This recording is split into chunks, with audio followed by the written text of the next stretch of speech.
What's up, everybody? This is Kingknown Cleary on YouTube, at Kingknown on Twitter and Instagram, and Quentin Kingknown Cleary on Facebook. We're going to get into the top 50 Eminem songs.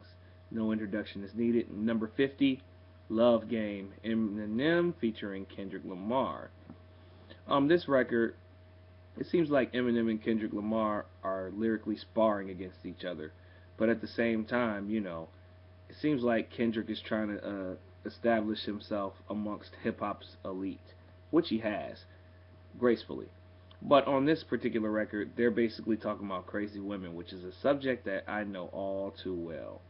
And it seems like both artists were just lyrically on point. The only problem was, which kept it from being like higher, is pretty much the hollow sample, that Rick Rubin used. I mean, it was a it was an okay little beat, but you know what I'm saying. But for them to still have like a rhythm and a cadence on the track showed the excellence of it. Number 49, and of course, Love Game was off the Marshall Mathers LP too. Number 49, Stay Wide Awake from Relapse. Stay Wide Awake was just like another song, basically talking about Eminem's overusage of drugs. You know what I'm saying? Enough said. And how he was fighting his demons in the battles of taking prescription pills to stay awake and to fall asleep. And then it just takes you into the mind of a drug addict in a way. Number 48, Business from the Eminem Show. I regard Eminem Show as a classic album in my book because it sold 10 million copies. It's like Eminem is at his peak and he went to another plateau as a super duper star, and he went from a superstar to an icon, from Marshall Mathers to Eminem Show.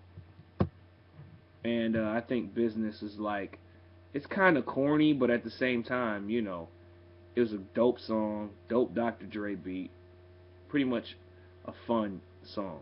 Number 47, 97 Bonnie and Clyde from the Slim Shady LP.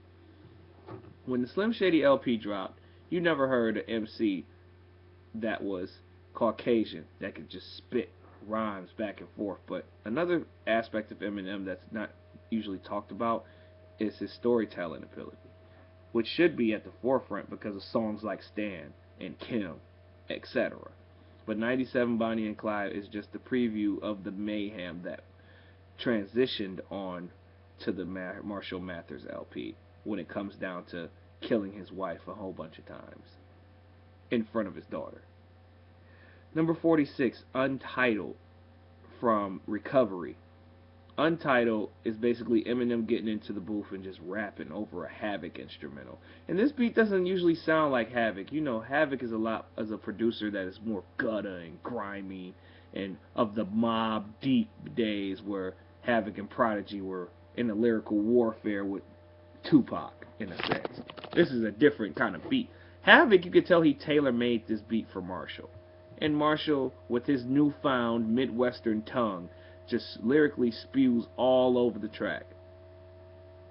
Number 45, Square Dance from the Eminem Show. This is one of my favorite Eminem songs, and I think that it definitely deserves a place on here. Eminem produced the beat, obviously used Dr. Dre's template in a sense, but you know what I'm saying, Square Dance is a pretty good song. It's catchy, it's dope, it's kind of funny at the end.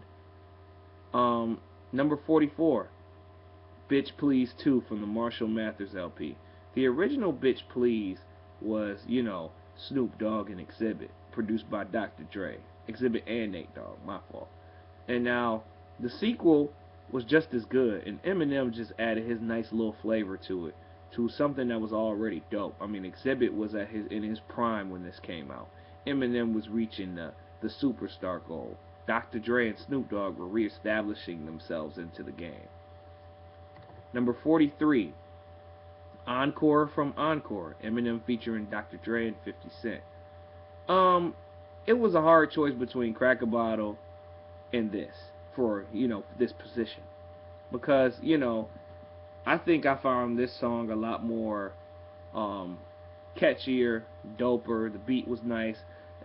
It was a gem in one of Eminem's worst projects, Encore, which he did while he was completely on drugs. Number 42, White America from the Eminem Show. Again, I mean, this is a great track to set off the album because it got you in tune. And, Eminem was doing different kinds of music and different kinds of beats than we're all used to. Eminem's an underrated producer, by the way. And I think the subjects that he touched on as far as politics, it gave Eminem a lot more range as an artist. Number 41, Won't Back Down from Recovery. I think Eminem put his mind, body, and soul into this. When your auntie cook you some great ass food and you say she put her foot in this, you could say this about Won't Back Down. And Pink delivers a performance that is crazy, and Eminem just goes on a lyrical tirade where he's just going off on the entire song. And the beat done by DJ Khalil was no slouch. Number 40, 3 a.m. from Relapse. A lot of people dog out Relapse and say that it's a terrible album, including Eminem himself, which I seem to disagree with. I think that Eminem basically rebirthed Slim Shady for Relapse. And a lot of people was making judgment on his voice and stuff like that. Who cares? As long as the nigga is still spitting fire, you shouldn't fucking worry about it. But 3 a.m. went into the psycho analysis of, Slim Shady. He went into the Kim realm. He went into the Stan realm and basically did his own horror movie in a sense. You could tell by the video that it's dope. Number 39, You're Never Over from Recovery.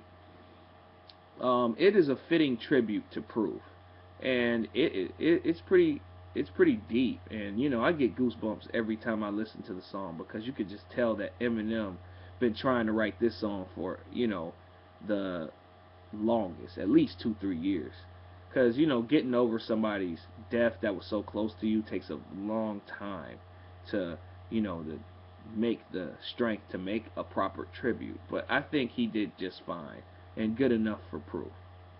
Number 38, Headlights from Marshall Mathers LP2. It seems like Eminem was trying to forgive his mother for everything that went on in his life, even though she had Munchausen syndrome. She tried to make Eminem seem like he was a sick boy when she didn't know how to love because his father left him at a young age and left her to raise 2 young boys by herself. So it was very difficult, and Eminem matures on and shines on this record at number 38. Number 37, Go to Sleep, Eminem, Obi Trice, DMX. This record is brutal, and it's one of the best diss records ever. You know what I'm saying? It's a top 50 diss record. I mean, they're going at Ja Rule and Zeno and a bunch of other guys on the record, and it's just like Eminem is just hacksaw Jim Duggan all over this record. And you could just tell with the chainsaw, with the Jason mask, it was that version of Eminem. And Eminem just starts off, I ain't gonna breathe until I see you sleep, and then I bleed, and that nigga just going ham. And then DMX just, I've always wanted to see Eminem and DMX collaborate. And then also with, Obi Trice being an upstart at the time, getting that guy on big records, that set the stage for a platinum album. So that was good marketing by Slim Shady himself.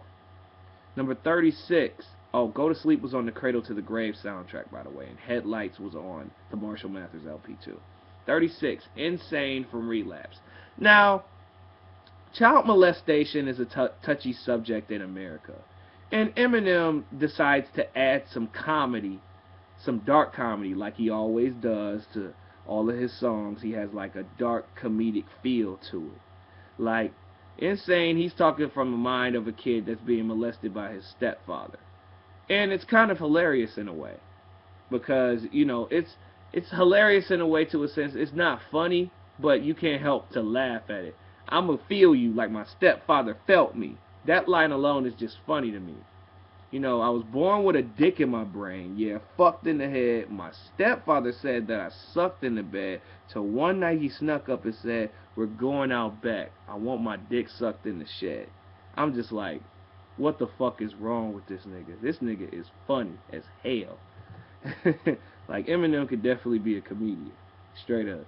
Number 35, Session 1, Eminem featuring Slaughterhouse. Crooked Eye, Eminem, just brought out the best verses for the record. Royce the 5'9" and Joel Ortiz. Joe Budden wasn't present for the record.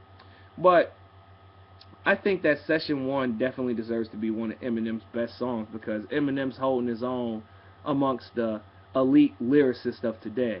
And they all do their thing on the Just Blaze produced track that was on Recovery.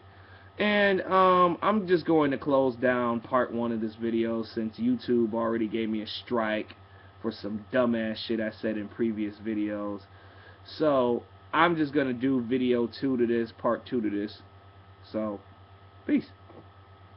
And we're stopping at 35.